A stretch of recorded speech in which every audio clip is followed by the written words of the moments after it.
They're coming after your kids. No shit, right? Woke Christmas stories. Yes, exactly. I'm sure those are coming as well. Just wait a couple of months for those. But woke bedtime stories. Okay, Goodbye Moon. Bedtime goes woke as books like Anti-Racist Baby, Daddy and Dada, and A is for Activist. These are books targeted, okay, not just at kids, not just at the school-aged kids, babies, toddlers, and they're getting prominent shelf space. Hate this. Are dominating the shelves with transgender tales and scary stories of police brutality, meant to indoctrinate toddlers. Once upon a time, it was simple.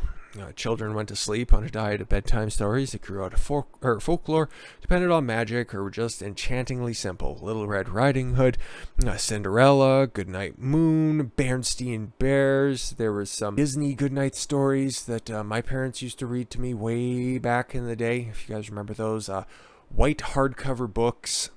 I think that they're probably still kicking around. That's what we used to read, but now, yeah, once again, nothing is sacred at this point, and they're coming for your kids, okay? Not anymore, because these days bedtime is all about getting woke, of course. Teach your dragon about diversity. How about no? Sits next to Daddy and Dada. The Pete Buttigieg story. Glance a few books along and you'll find Joey, not a heartwarming tale about a baby kangaroo, but an illustrated biography of Joe Biden, written by best-selling author Jill Biden. God, hopefully it's just colored in black and white to really encapsulate the style at the time. And let's not forget Kamala Harris, rooted in justice. Oh my God.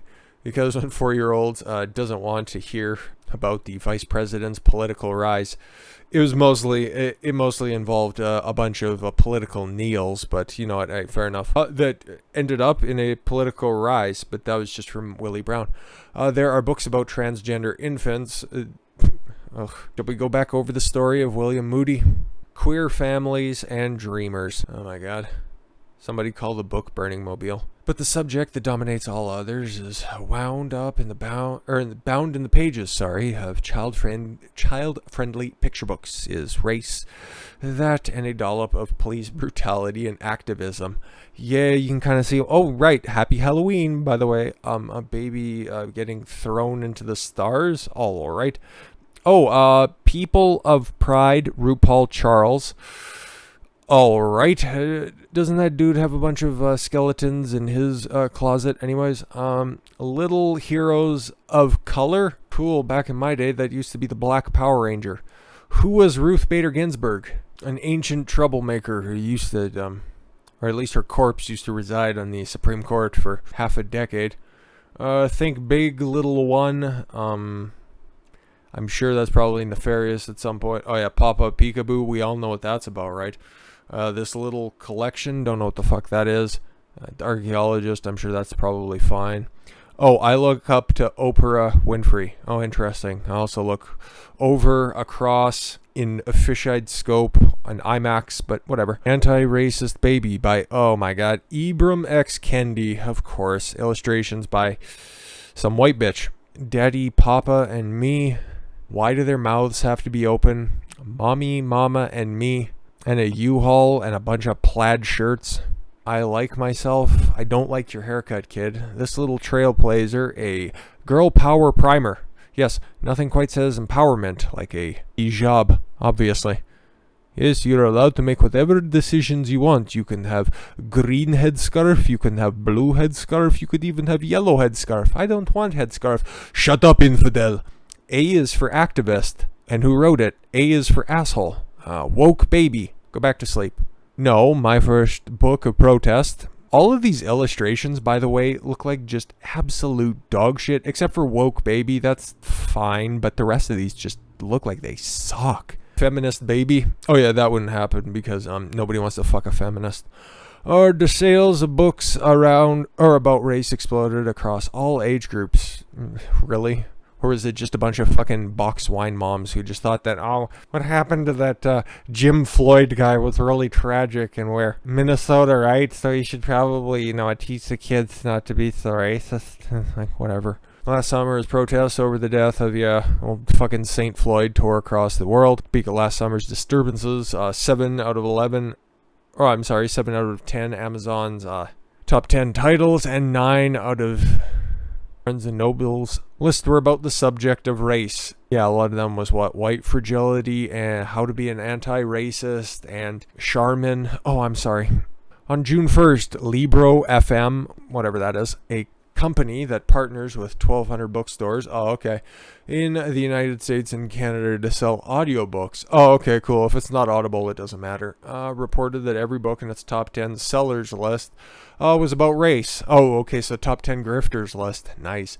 And that the titles have sold 500% more than on May 1st. I wonder why.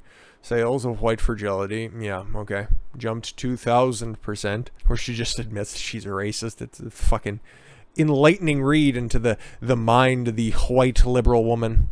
And then, yeah, it also tripled, Penguin Young Readers tripled the print run of Ibram X. Kendi, that AIDS-afflicted goof, right next to the words on the page. He also wrote how to be an anti-racist, right? I think that's what it was. But also he wrote the previously mentioned Anti-Racist Baby. The book's initial print run was 50,000, seeing the swell in demand and pre-orders. Ugh, who'd put money down on that horse shit? Just save yourself the cash and just write the DNC manifesto. Kendi's confrontationally titled book starts with the assertion Anti-Racist Baby is bred, not born. Stop talking about breeding kids, you weirdo. And proceeds to set down 9 steps for parents eager to rear accountable children. I would, but not in the way that you'd recommend it. Again, he's talking about breeding and rearing children. Though his book is supposedly aimed at children ages 0 to 3, Kendi is not primarily a children's author. Yeah, also wrote the poster. Oh, he's also the poster boy for critical race theory and authored Stamped, Racism, Anti-Racism, and You. Sounds like a terrible Scruff McGruff tagline. Listed the American Libraries Association as one of the most banned and challenged books of 2020. I'm sure it was heavily banned. Wink, wink, nudge, nudge. Parents challenged the school boards and districts whose reading list featured the book included the arguments that Kendi practiced selective storytelling and does not encompass racism against all people. Oh no, because there's no such thing as racist against white people. You something more power. First part, Kendi born Ibram Henry Rogers of Queens. Yeah, it doesn't have an X, or it doesn't quite sound African enough for him, so he can't quite play the victim card as well as old Hank Rogers could. Son of Methodist ministers, Carol and Larry Rogers makes no apology for preaching a discriminatory creed. I wonder what his parents actually think about that. Maybe they're like Farrakhan types. Who fucking knows? Oh, I'm sorry, he's Nation of Islam. Jeremiah Wright. According to John Butcher, Will Skillman's Education Fellow in the Heritage Foundation, has a worldview that informs all of Kendi's work, has no places in the pages of children's books.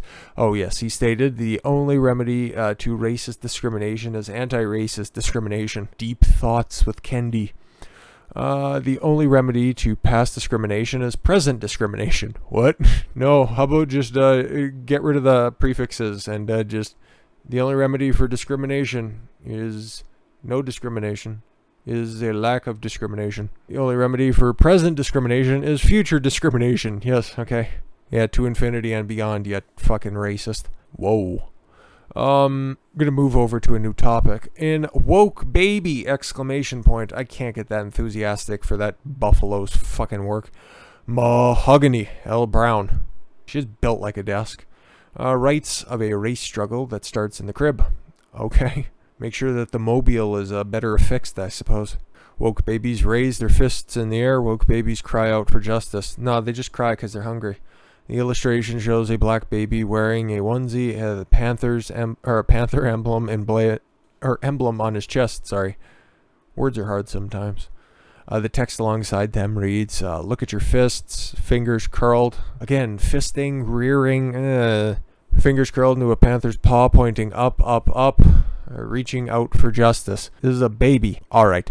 And while unwoke babies presumably just learn to crawl, woke babies take a knee or two and rise up, up, up on each knee. Bend like half moons, woke baby, you are an awakened dream. But I don't know, I think that that's enough direct aids for the day, but we're going to look at a couple of the other books that are here and just make snide comments on it because I find this fun. Oh, I look up to Michelle Obama. So does everybody. Have you seen the shoulders on that bitch? Oh my god, there's 2 versions of who was...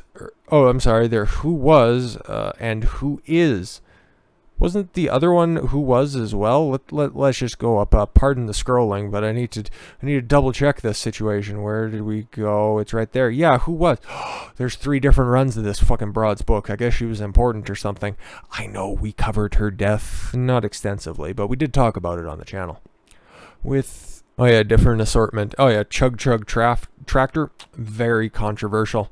Who was Jackie Robinson? It probably doesn't focus on his baseball playing acumen. That's to be expected. I look up to Ruth Bader Ginsburg. Oh, actually, you should look down about 6 feet. Who was Martin Luther King? Applies necessary. Oh, Harvey Milk, one of the enablers. Okay, gain lesbian history for kids. Okay, Harvey Milk, one of the enablers of Jim Jones. Okay, of the Jonestown massacres. Him, along with California Governor Jerry Brown and one Nancy Pelosi. Yeah, all of them in a very tight. Some of them not so much anymore. Association with previously mentioned Jim Jones. Well, that's nice. Now he's being used to indoctrinate kids. But yeah, we can joke about this shit right now and call it out for the just mindfuck that it actually is. But this stuff, man, it's out there now. It's being sold to schools. It's being course-specific reading material. And what we joke about right now, if we don't cut it off at the pass, is it's just going to become mainstream thinking and further the downfall of society. I don't really know. Who even knows if it's stoppable at this point, but if you continue to point it out, we at least got a fighting chance. But with that said, thank you all very much for the gift of your time. I've been Don Consuelo. I want you to follow your gut and get after it. Take care, everyone.